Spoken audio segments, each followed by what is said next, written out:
And what I mean by that is you have to learn what your hair likes. You have to know what it does. You have to know how your hair feels. You're the only person who knows how your hair feels when it's hydrated. You're the only person who knows how your hair feels if it's dry. So you have to learn the difference between those two. Because how my hair feels when it's moisturized, your hair may not feel that way while it's moisturized. Or how my hair feels when it's dry, your hair may not feel like mine when mine is dry. You know what I'm saying? You're the only person who knows how your hair looks and feels when it's dry and how it looks and feels when it's hydrated. So you have to learn those two things before you can go into products. Oh my goodness, please be gentle with your hair. I have so many friends and so many family members who is just so rough with their hair. Like, please don't do that. And then they complain about their hair breaking off. They complain about split ends, and they don't understand why. The reason why is because you're so rough with your hair. And this is very important when it comes to detangling your hair when it's wet, because we all know that curly hair is very fragile already than straight hair, but when your hair is wet, it's even more fragile than when it's dry. So please be gentle with your hair. When you detangle your hair, please start from the bottom on up to the roots, and please use a wide tooth comb. Now, with that being said, this goes back to my first tip, which is know your hair and what it likes. When it comes to detangling, I used to only detangle with a wide tooth comb. Only detangle with a wide tooth comb. And that worked for me when I was fully relaxed. But since I started transitioning and I've been trying to just use a wide tooth comb only because that's what everyone said you should do, it really didn't work for me. Oh my goodness, guys, I received so many single strand knots, so many tangles, and I didn't understand why. The reason why was because I was properly detangling my hair. The more natural hair that grew in, I did probably detangle my natural hair, but when it came to the relaxed hair, it wasn't getting properly detangled because the teeth on the combs are so wide that when you're dealing with two different textures, the thicker hair will get detangled, but when it comes down to the thinner hair, the relaxed hair, it just didn't do a good job for me. So go back to know your hair and what it likes. My hair likes to be detangled from the bottom up. My natural hair likes to be detangled with a wide tooth comb, but my relaxed hair likes to be detangled with this. And I know a lot of people are not going to like this, but this is what works for me. So please do what works for you. These are just my tips, my experience with transitioning, and is this, guys. You see it? Yes. This is a fine tooth comb. Now, this comb has gotten a lot of bad rep. People say that it's the devil. People say it'll break your hair off and a lot of things, but this fine tooth comb worked fine for me. I used both a wide tooth comb and a fine tooth comb to detangle my hair. I detangle my relaxed hair with this from the bottom up, and I do detangle some of my natural hair with this as well. I detangle my demarcation line and a couple inches above that to make sure that there isn't any tangles getting caught up in there. Now, I have another video on explaining more on this little buddy right here, my buddy rather, and why I use it, and I will also demonstrate what I'm talking about, okay? And things that block pores in your scalp are things like petroleum jelly, silicones, mineral oils, all those things like that. It does not allow moisture to be absorbed into your hair, and it just pretty much just suffocates your scalp. Now, don't take my word for it. If you use mineral oil and you think there's nothing wrong with it, please do your own research on it and what it really does to the hair. You just can't go to one site. I mean, go to the library, look it up. That's where you'll get the most efficient answers, is at a library. So please do your own research, and if you don't care, you just want to use it anyway, be my guest. Hey, it's your hair, not mine. But my advice would be to avoid those ingredients because I used to use those too. You know, the hair grease that you get from the beauty supply store that costs like $1 or $2. I used to use products like that because it's that coconut oil on it. But if you turn around the product and read the ingredients, you will see that the first ingredient will be petroleum, the next ingredient will be mineral oil, and the coconut oil will be all the way down at the bottom of the list. So that coconut oil in that product is really not doing much for your hair. It's probably doing nothing at all if it's in there. You know, it's probably it's worthless. It's doing nothing for your hair. And that's what you're paying for. You're paying for coconut oil and you're not getting the benefits of it. So my advice to you is, if instead of going to the beauty supply store and buying a product that say jojoba oil or coconut oil, just go to the grocery store and just buy the product itself. I mean, you're getting a real deal that way. And no, I do not use those products on my scalp or on my hair at all. I only use natural ingredients, and if you don't know, then I do have a product line called Naturally Born. So I've been using that since 2012, but I've just launched it last year in the summertime. So if you don't know that, then now you know. And that's all I use.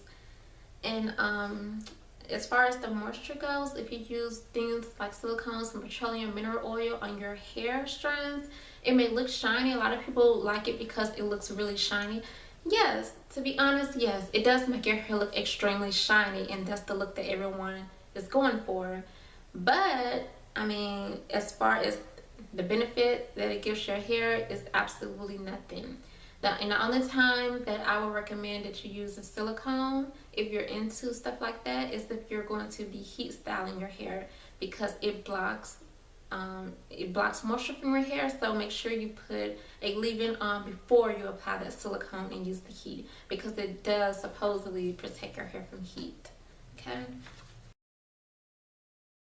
Now, I can't remember the names of all the drying alcohols, but I know one of them is asparol alcohol.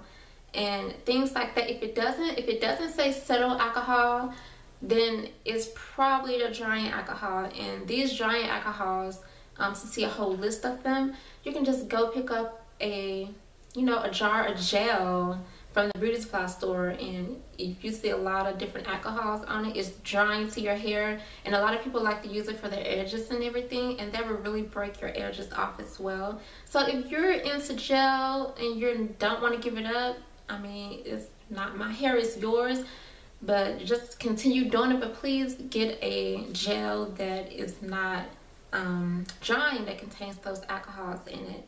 And for me, I know you see my edges are kind of slick right now, and that's because I use a little bit of my Curl Brulee. It's a 100% natural hair gel, and this is a close-up if you want to see. These are my edges. And I did not apply any additional products to my hair, and my hair is 5 days old today, and you can see that my edges are still laid, and it's very soft. I don't know if you can tell, but it's soft. And yeah, so that's what I use for my edges. And the rest of my hair, if I'm doing like a roster or something, I'll use my Curl Brulee, and it does not contain any drying alcohols, and again, it's 100% natural. Things like a wide tooth comb, in my case, wide tooth comb and fine tooth comb, and things like a satin pillowcase, a silk scarf, a satin bonnet, things like that. You do not want to use anything that contains cotton, because cotton will absorb the moisture from your hair, and it will dry it out. So try to use satin, because satin does not absorb or suck up the moisture and oils from your hair. So try to use satin and silk for your hair, and make sure you always tie it up at night. I know a lot of people don't like to tie their hair up at night, especially if you're married. Maybe your husband or your boyfriend doesn't like it, but my husband, he doesn't mind me taking care of my hair, because I don't wear a bonnet every day. Like every night, I switch it up sometimes depending on the style. I would wear a satin scarf, or I may wear a satin bonnet, or I may just sleep on my satin pillowcase. I switch it up. So yeah, you always want to keep your hair protected at nighttime. And I will have another video on tools soon and showing you guys all the tools that I use on my hair. Okay? And I say at least every 2 weeks because I know everyone has their own routine. Everyone's hair is different. So wash your hair at least every 2 weeks because you do want to make sure your hair is properly cleansed. I mean, you use products on your hair and your scalp. You deal with the environment, the humidity. I mean, things get in your hair. Just like when you go outside and you get dirty, your hair is getting dirty as well. And so yeah, you want to make sure your hair is clean so the products can work properly on your hair and your hair can stay as healthy as it can be, because you know dirty hair won't grow and it'll start to dry out. So you want to make sure your hair is always clean. Now me personally, I like to wash my hair once a week. Now I know some people who like to wash their hair twice a week. They may co-wash their hair one day and cleanse it the next day later on. And I tried that. Yes, I did at the beginning of my transition. I tried that and it did not work out for me. It was too much and my hair did not like it. So my hair, I found out that my hair likes to be washed once a week. I do not co-wash at all. I used to at the beginning, but I don't anymore.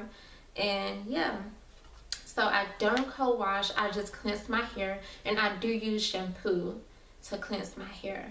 Okay, and some people don't like to use shampoo. So again, find out what works for your hair and what it likes. Okay. And my next tip is very important, is to always deep condition your hair.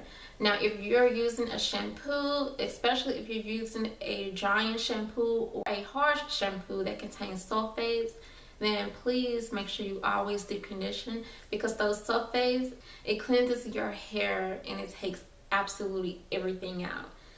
My shampoo doesn't strip your hair. It keeps your hair moisturized and it keeps your natural oils intact. But I still deep condition because I find it beneficial for my hair. Now the shampoo I use, I have two different kinds. It's one called Naturally Raw Moisturizing Shampoo, and I have another one that is about to be out soon called Ghost Milk and Honey. And I switch between those two shampoos. Okay, guys?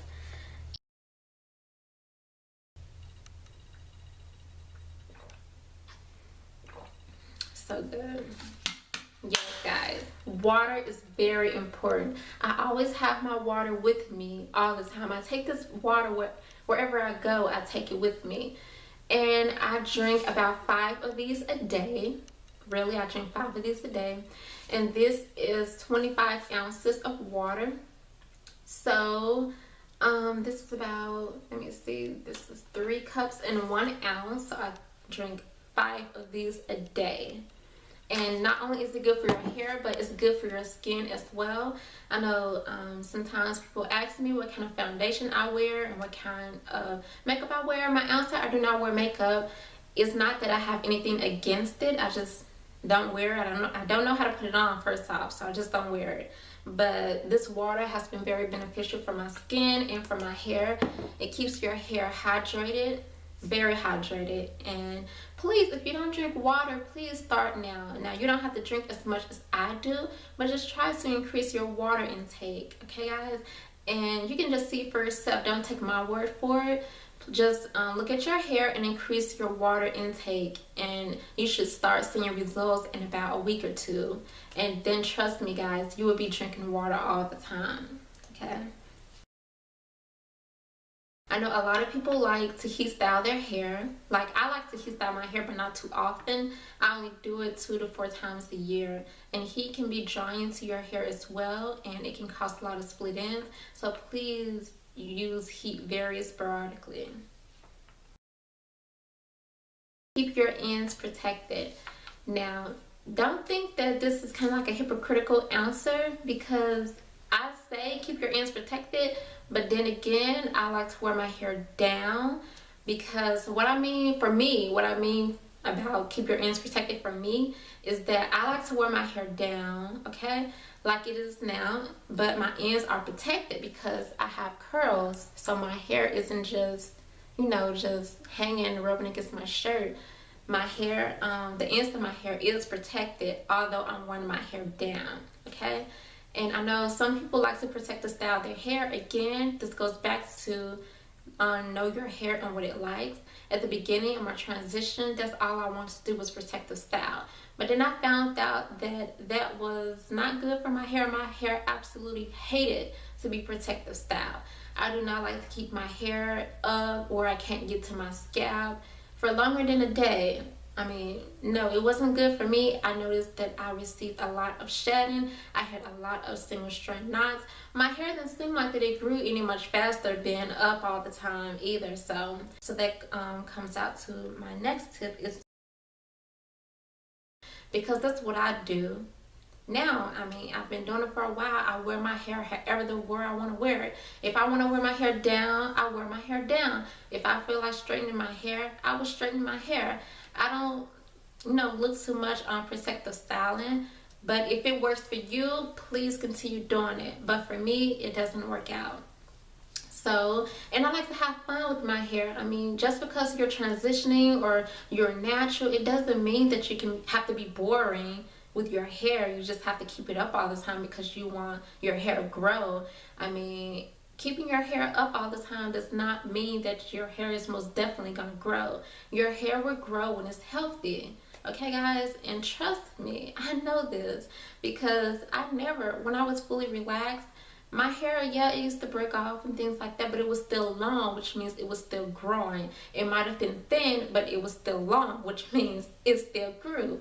And I wear my hair down all the time because I was taking care of it the best that I could. I took care of it. So yeah, wear your hair however the way you want to wear it. Style your hair however the way you want to style it, okay? Like I'm doing now, and my hair is fine. But hair, oh, they can't do this, you can't do that.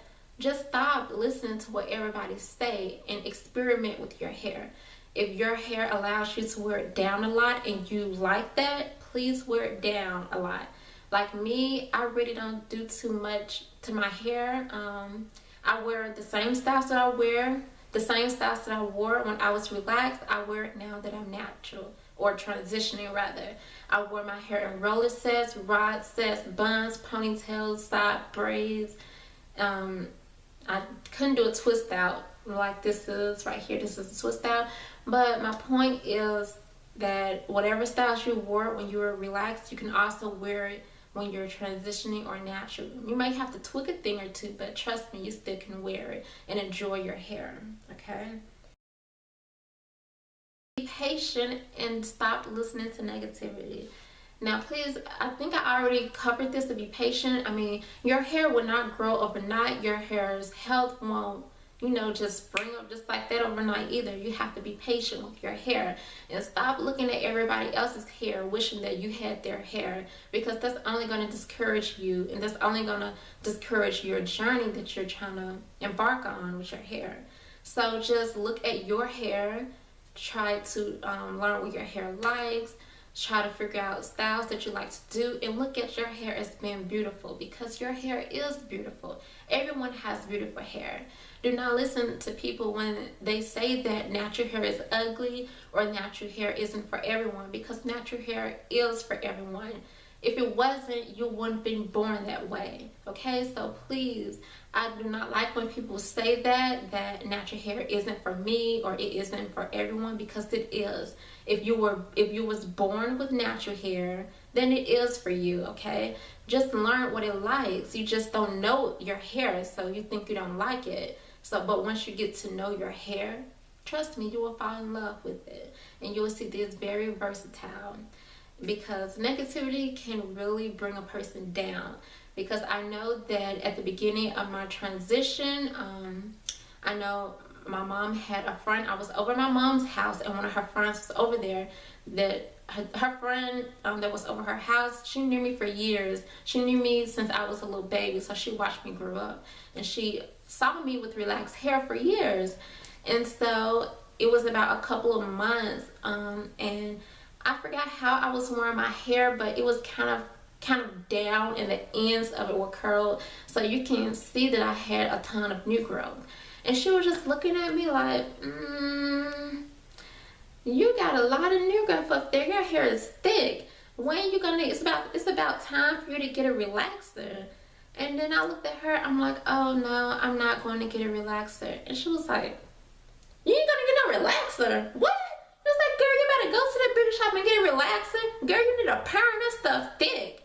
And I'm up here looking at her like, really? So you're really just gonna tell me that I need a perm, that I need to go to the beauty shop and get a relaxer? Like, no. And yeah, that kind of hurt, but I was not about to go to the beauty shop and get a relaxer just because of her negative comment.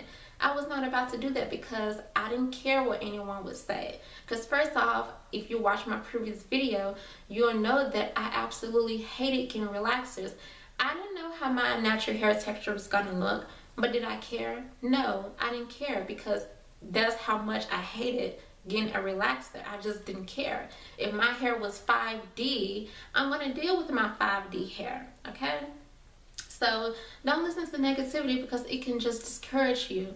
But today, when I see my mom's friend, she looks at my hair and be like, oh, your hair is so pretty. Your hair is so beautiful. It's so thick. Oh, your hair is so curly. It's so pretty.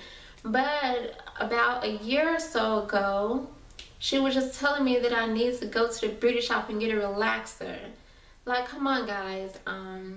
So please do not listen to negativity, and because that can only discourage you. And those same people that try to discourage you from transitioning or going natural, those same people, when they see you a year or so from now, they're gonna wish that they had your hair. So yeah. And guys, I have a lot of other tips, so I'll probably do a part 2 of this tips for transitioning. But I'm just gonna end this video now because it's getting kind of long. Okay, guys, so these are my tips, and I hope this helps you guys with your transition, or even if you're relaxed, I hope that this helps you as well. Okay, guys, so thank you for watching and have an awesome day.